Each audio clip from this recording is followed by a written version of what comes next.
तनख्वाह 2021 के लिए आपको दी जाएगी। संसाधन, तो हमने पिछली दो वर्कशीट में क्या पढ़ा, जल संसाधन, अलग अलग संसाधन के बारे में पढ़ा। यहाँ पे हम पढ़ेंगे संसाधनों के संरक्षण के बारे में। तो चलिए पढ़ लेते हैं फटाफट से। प्यारे विद्यार्थियों, आपने कार्यपत्रक 3 एवं कार्यपत्रक 4 में संसाधनों एवं उनके उपयोग के विषय में जानकारी प्राप्त की। आज के कार्यपत्रक के माध्यम से हम संसाधन संरक्षण के विषय में जानकारी प्राप्त करेंगे। तो इन शॉर्ट में आपको सिंपल से बता देती हूँ, संसाधन संरक्षण का मतलब क्या होता है। संरक्षण का मतलब होता है कि आपके पास जो भी चीज है उसे आप इस तरीके से इस्तेमाल करें कि वो लंबे टाइम तक आप उसे यूज कर पाए, लंबे समय तक आप उसे यूज कर पाए, जिससे आगे भी आपका काम चलता रहे। ठीक है, जैसे हमारे पास बहुत सारे संसाधन है, आप जानते हैं, तो अगर हम उसका अभी फॉर एग्जाम्पल आपके पास जैसे कि 10 बनाना है, ठीक है, और 10 बनाना को आपको 5 डे चलाना है, एक दिन में आपको 2 बनाना ही यूज करना है, लेकिन आप क्या करो, एक दिन में ही 10 के 10 बनाना खत्म कर दो। अब बाकी के 4 दिन आपको कुछ मिलने वाला नहीं है, तो फिर भूखे बैठो। वही चीज है, हमारे पास जो संसाधन है वो लिमिटेड है, तो हमें उनका इस तरीके से प्लानिंग करके यूज करना चाहिए जिससे आगे भी हम उसका यूज कर पाए। लेकिन हम क्या सोचते हैं, यार अभी बेनिफिट होगा, अभी 100 साल 50 साल बेनिफिट होगा, और ज्यादा यूज कर लेते हैं, और ज्यादा यूज कर लेते हैं। इससे आगे आने वाली जनरेशन को भी प्रॉब्लम हो सकती है और हमें भी प्रॉब्लम हो सकती है। तो अब हम संरक्षण के बारे में बात कर रहे हैं।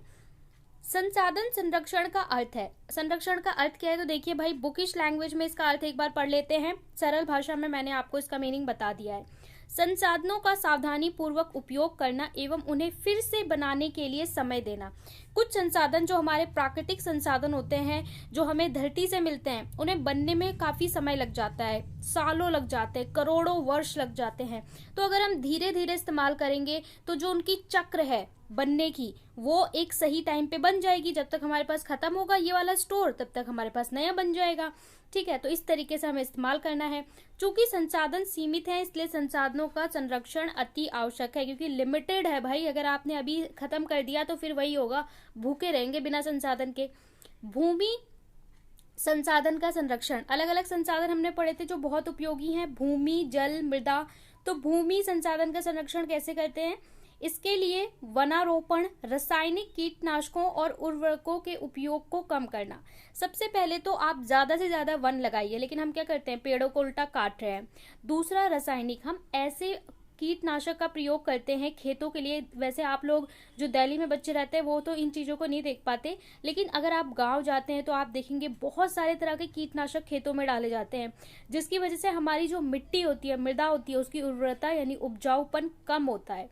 अतिचारण पर रोक इत्यादि। अतिचारण मतलब होता है कि जहाँ पे ग्रेजिंग यानी घास चराई जाती है जानवरों को, तो एक ही जगह पे सारी घास बार बार चराई जाती है, तो वहाँ पे उसकी जो नेचुरल उगने की कैपेसिटी होती है वो कम हो जाती है।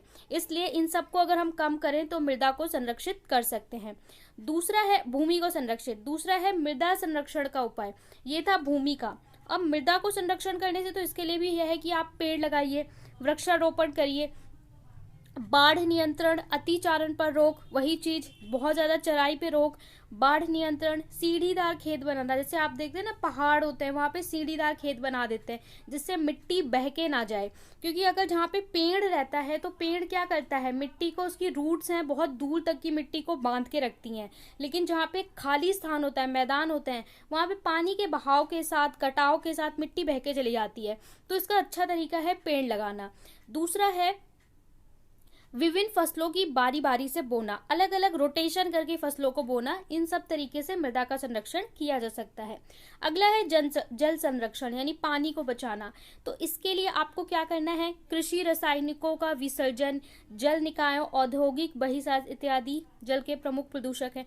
ओके, तो इसका मैं आपको इन शॉर्ट बता देती हूँ। जल का संरक्षण आप कैसे करेंगे, सबसे पहले तो जल का उपयोग कम करना, उसका आप रीयूज रिसाइकल वाली चीज को अपनाना कि जल का उपयोग कम करना। दूसरा जो वर्षा जल है, वर्षा जल का संग्रहण करना, जिसके लिए आप साफ सफाई के लिए इस्तेमाल कर सकते हैं। इसके अलावा नदी या जो हमारे पानी के जितने भी पोंड होते हैं, उसमें जब भी आप पानी को डालें, फैक्ट्री या कोई भी कूड़ा कचरा ना डालें, और जब भी केमिकल्स डालें तो उसमें से सेपरेट करके, फैक्ट्री का जो इंडस्ट्री का कचरा होता है उसे हम नदी में डायरेक्ट डाल देते हैं। तो उसके लिए हमें क्या करना चाहिए, पहले उसका ट्रीटमेंट करना चाहिए, उसके बाद उसे डालना चाहिए। इस तरीके से हम जल संरक्षण कर सकते हैं।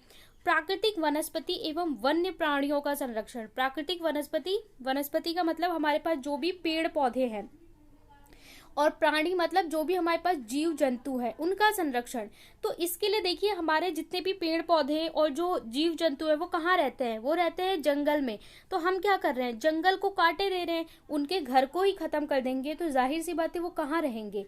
वो जब उनका घर खत्म हो गया तो उनको खाने के लिए पीने के लिए हमारी तरह वो शहरों में सड़कों पे तो घूम नहीं सकते हैं, तो उनकी जो संख्या है वो कम होने लगती है। तो इसके लिए हमें जंगल को और ज्यादा प्रोत्साहित करना चाहिए, जंगल लगाने चाहिए। वनों के विनाश, मृदा अपरदन, वनों की आग, भू संकलन इत्यादि से प्राकृतिक वनस्पतियों एवं वन प्राणियों को लुप्त होने की प्रक्रिया बढ़ रही है। हम देखते हैं कितनी बार कितनी भयंकर आग लगी होती है जंगलों में, जिससे कितने जीव जंतु नष्ट हो जाते हैं। हमें इन चीजों का ध्यान देना चाहिए, पेड़ों की कटाई पे रोक लगाना चाहिए। और वन्य प्राणियों का बहुत बार हम देखते हैं शिकार किया जाता है अपने फायदे के लिए, उन्हें बेचा जाता है, तो इन सब चीजों के लिए कानून बनाना चाहिए।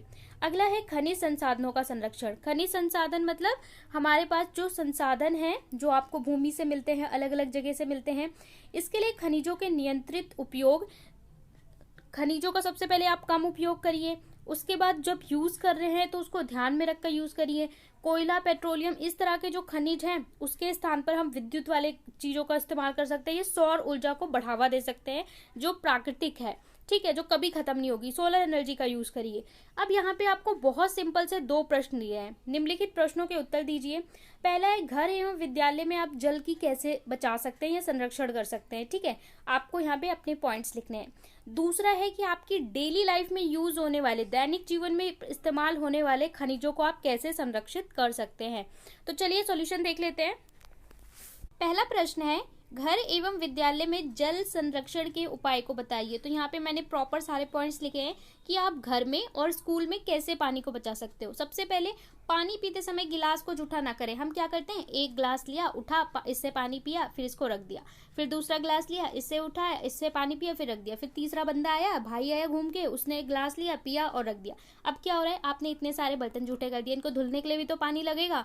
तो आप एक ग्लास लो, उसे जूठा मत करो, उसे ऊपर से पानी पी लो, अब उसमें अगला बंदा भी पानी पी सकता है, ठीक है। तो पहला यहाँ से हम पानी की सेविंग कर सकते हैं। दूसरा, सुबह मग में पानी लेकर आधे लीटर से मंजन किया जा सकता है। कई बार होता है लोग टैब खोल के छोड़ देते हैं और उससे जब वो ब्रश कर रहे हैं तो भी बहुत सारा पानी टैब से निकल रहा होता है, या नहाते वक्त भी ऐसा करते हैं, तो जिसकी वजह से बहुत सारा पानी लॉस होता है। अगर आप मग में लेके पानी यूज करोगे तो आप कम पानी में ब्रश कर सकते हो और पानी को सेव कर सकते हो।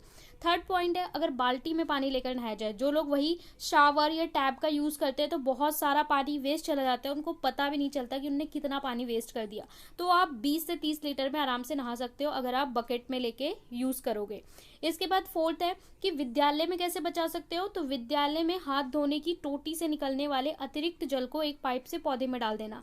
जहाँ पे हैंड वॉश के लिए बनाया जाता है वहां का सारा पानी नालियों से बहा दिया जाता है। जहाँ हैंड वॉश करते हैं वो पानी साफ ही होता है, तो उसको घास में या मैदान में डाल देना, जिससे मैदान में बहुत सारा पानी डालने की जरूरत ना पड़े। पेड़ पौधों में वो सप्लाई को कनेक्ट कर सकते हैं, जिससे एक साथ पेड़ पौधे भी में पानी चला जाएगा और वो पानी वेस्ट भी नहीं होगा। दूसरा, सभी छात्र पानी की बोतल लेके जाएं। ज्यादातर बच्चे अपनी बोतल लेके जाएं, जिससे स्कूल में पीने के लिए, पानी के लिए बहुत सारा पानी, जैसे आपने आधा ग्लास पानी पिया, क्योंकि वहां पे कोई बोतल तो रखी नहीं होती है जहाँ पे बच्चे स्कूल में टैप से पानी पिए, तो और ना ही ग्लास रखे होते हैं, तो उन्होंने अगर एक ग्लास पानी पिया तो एक ग्लास पानी नीचे गिरा दिया। बोतल होगी तो वो बोतल से पियेंगे भी, अपना लेके जाएंगे और बोतल में भर के पियेंगे, तो पानी वेस्ट नहीं होगा। इन तरीके से आप घर में और स्कूल में पानी को बचा सकते हैं। और भी जो पॉइंट्स हैं आप लिख सकते हैं।